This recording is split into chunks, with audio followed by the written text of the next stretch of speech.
97.7 WABC. Are back in the race for New Jersey Governor. Incumbent Phil Murphy is seeking a second term. He's up against his Republican challenger, Jack Ciattarelli. They actually debated on Tuesday night, clashing on taxes, Trump, abortion, and the debate grew tense with accusations of bigotry and personal responsibility for the lives lost as it relates to the COVID-19 pandemic, as well as the remnants of Hurricane Ida.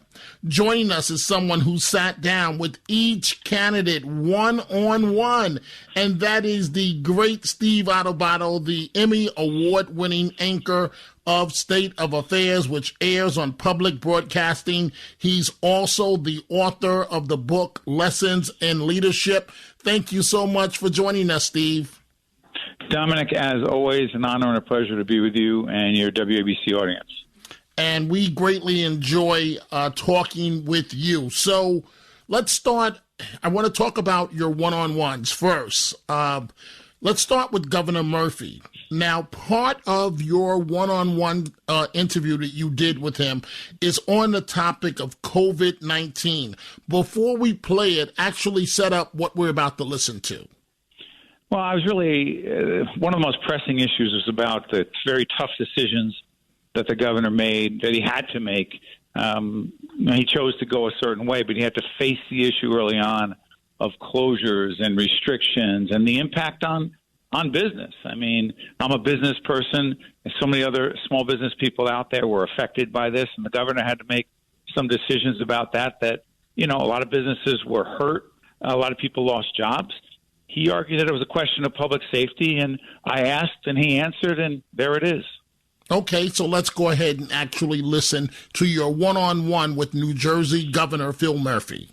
Do you regret any of those decisions, particularly early on, that had to do with those businesses and the restrictions and the shutdowns? I think, Steve, if you base your decisions based on the facts and the data and the science, as painful as this has been for small businesses, and believe me, there are examples up and down littered throughout this state, you got to put public health before economic health. You have to. And so there you have it, Governor Phil Murphy of New Jersey in a sit-down interview with Steve Adubato. Steve, did his answer, did it surprise you, or basically is that what you expected to hear from the governor? Dominic, it is what I expected to hear from the governor. Much of that interview with him was about his leadership. As you know, in my book, Lessons in Leadership, my podcast, Lessons in Leadership, I'm obsessed by the question of leadership. And the new book I'm writing is about leading during COVID. And I will tell you, I made a case study in the book about the Governor Murphy's leadership, as well as Governor Cuomo. It's a very different story. But the other clip that you didn't have, because it's frankly much longer, too long for the time we have, is I pressed the governor hard on the nursing home question. I pressed the governor hard on the question of the decision that he made, along with his Department of Health, to send people who had COVID, who were in nursing homes. They came out of hospitals, sent them back into nursing homes. And I said, Governor, 8,000 people died in nursing homes in New Jersey.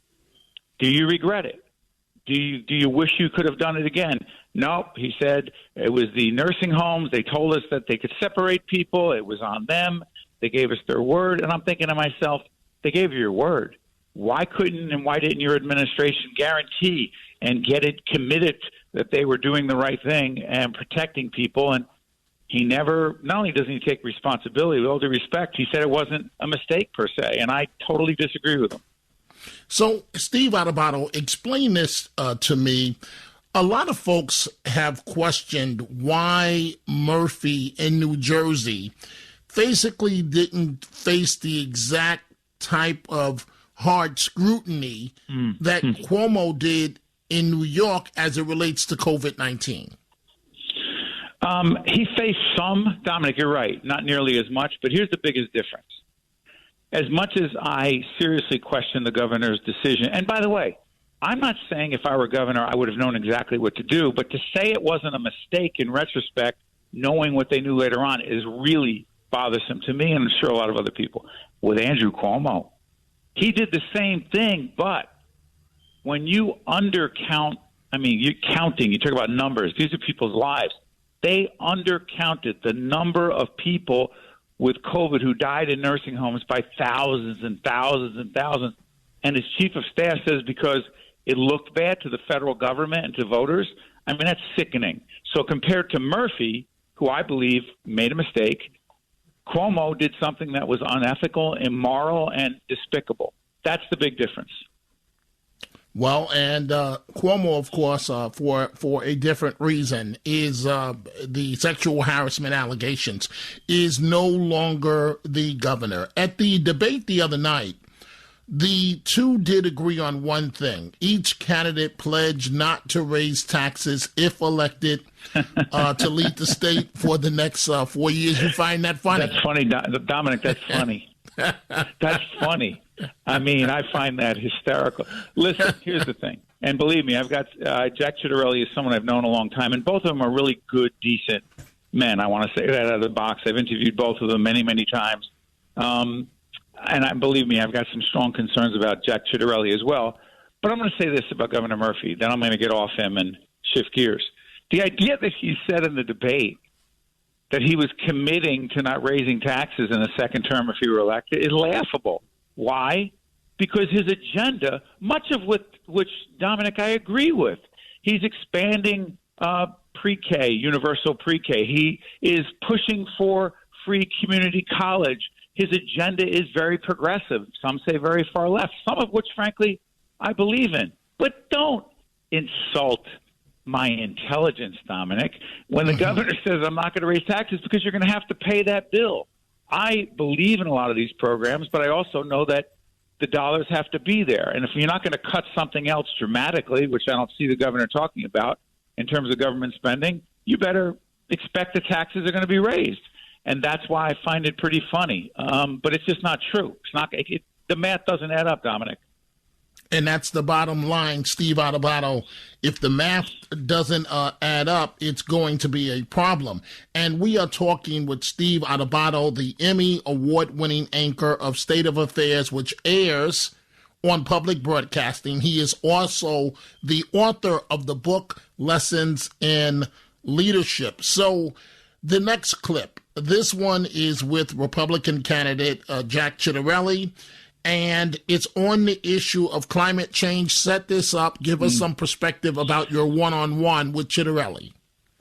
Well, again, the other issue I talked to him about, which you and I will talk about in a moment, is the fact that he attended the, quote, Stop the Steal rally after the presidential election, which is very important. But in this particular clip, Dominic, I asked him about climate change. Is it real? I want to know how he views it and what he would do about it if he were governor. Let's go ahead and listen to that. Is climate change very real in your mind? Climate change is real, and it's accelerated by human activity. We need a national energy policy that galvanizes our citizens and gets all 50 states on the same page. We're not going to be able to solve global warming one little state at a time. Does his answer surprise you, or it's right in line with what you expected? I respect Jack Ciattarelli that he gave that answer because it's a reasonable answer. And there are a fair number of folks on the far right and in other parts of the political landscape who don't believe climate change is real. And I'm not sure how many more hurricanes, how many more storms, how many more horrific situations we need to see, Dominic, in order to realize I'm not a scientist, but I know something's happening. Because a so-called 100-year storm happening every 5 or 10 years doesn't make sense. And I respect that he did that and said that. But he also said, Dominic, real quick, something that I don't think he believes. He said something that made a lot of news. He said when it came to driver's licenses, he would support the idea of granting driver's license to illegal immigrants. I was shocked at that comment that he made in the debate. Because I also don't think that's true. And if he had, as I've said in golf, a mulligan, a chance to do it again, I don't think he would say that because I'm not convinced he believes in that or believes that, just like I don't believe Phil Murphy would not be raising taxes if he's going to fund all those programs. But the other subject, as I said, that was very, very important with Ciattarelli was his attending the Stop the Steal rally that he said he had no idea what it was. He had no idea that there were Confederate flags there. And frankly, in my opinion, I don't think he did what was responsible because, in my view, not acknowledging after that election what was clear after so many Republican judges and governors and secretaries of state, et cetera, confirm the results of that election. It has nothing to do with whether I like Biden or not, or Trump. It doesn't matter. The fact is he didn't respect the results, and that contributed, in my mind, to what happened on January 6th. And Ciattarelli kept saying, I had no idea it was a Stop the Steal rally. His name and his picture were on the poster promoting the event, Dominic. I don't buy it. Doesn't pass the smell test, Steve Adubato? No. And here's the funny thing about this. In 2015, Jack Ciattarelli, a state assemblyman, right? I interviewed Jack many times. Again, likable. He's a solid candidate, comes across very well, very articulate, very engaging. In 2015, he said Donald Trump was not qualified to be president. In 2020, he voted for him, and I asked him why. He said, quote, I believe in him on the issues. I support him on the issues. Well, my question is this. Why did you say that Trump was he should never have been president in 2015, but then you moved so far toward Trump? The only reason he did, Dominic, was because he thought he was going to have a Republican primary at the time in New Jersey, and the Republican primary voter is very far to the right, very supportive of Donald Trump, and that was a calculated move that Ciattarelli made. He wound up not having a primary because the other candidate dropped out, and then he tries to move to the center as if that never happened. And then what happens is the election in 2020, he attends the Stop the Steal. Here's what I would say. Just say you supported the guy because you thought it would be good politically for you. You thought that's where the Republican Party was, and this is where you disagree with him on issues. He couldn't do that. Instead, he says, I didn't know it was that kind of rally. It's ridiculous. Right. That would require something that is rare, Steve Adubato, in American politics, and that is being honest and candid with the voter. Let me. I only have about a minute and a half. Dominic? Say that again, Steve. How dare you confuse honesty and candor in politics? Yeah. So answer this for me. So New Jersey's blue. Very. So how much of an uphill battle is Ciattarelli looking at against Phil Murphy, the incumbent? Any Republican faces a tough battle. New Jersey is bluer than it's ever been. And a lot of people are going to vote for Phil Murphy, Democrats, who don't even know anything about his policies. Why? Because he has a D after his name. A lot of Democrats, particularly in urban areas and long-time Democrats, they vote Democratic, and that's what they do. I think about 85 to 90% of the electorate has made its choice. The independents, those who haven't decided, Jack Ciattarelli's got to get 60 to 70% of those people to vote for him in order to have a fighting chance. Because when Chris Christie and Christie Whitman and Tom Cam were elected governor of New Jersey, there were more Republicans and more independents leaning Republican than there are today. It's a very blue state, and that really helps Phil Murphy, who also has $1 gazillion to spend in this campaign, and he's not holding back. Oh, and let's not forget the money factor when it comes to Murphy. You're correct in terms of he's quite wealthy. I close this way, Steve Adubato. We're talking with Steve Adubato, the Emmy award-winning anchor of State of Affairs, which airs on public broadcasting. Steve is also the author of the book, Lessons in Leadership. So you did your interview with Governor Murphy. Your takeaways of him sitting down with him just recently. A decent, nice guy who, I got to tell you, I said this to one of your other colleagues, Frank Morano, the other day. I said, it's so interesting that Phil Murphy from the Boston, New England area, a Boston Red Sox fan, Dominic, you realize what I'm saying here, comes to New Jersey, comes out of Goldman Sachs, and a lot of people in New Jersey people don't get elected governor if you're not perceived to be a Jersey person. He somehow figured out how to get past that. I don't agree with some of his policies. I want him to be more candid about what it costs for him to do what he says he wants to do. But a decent, nice guy, and he's lucky he's a Democrat. Jack Ciattarelli, really respect and like him on a personal level. I think any Republican who runs in New Jersey has got an incredibly tough uphill fight.